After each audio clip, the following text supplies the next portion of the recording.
Okay. How's your school today? It's fine. How about you? I'm fine too. Are you ready for the school today? Of course. Tulip Twinkle loves flowers. Can you guess her favorite kind? Try to find these different flowers in her garden. You're very good at reading. Thanks! Let me read something. Encircle if its name begins like nest.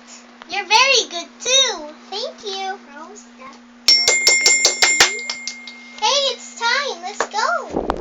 Would you like to come home with me? Okay. Come on, let's go home now. Okay.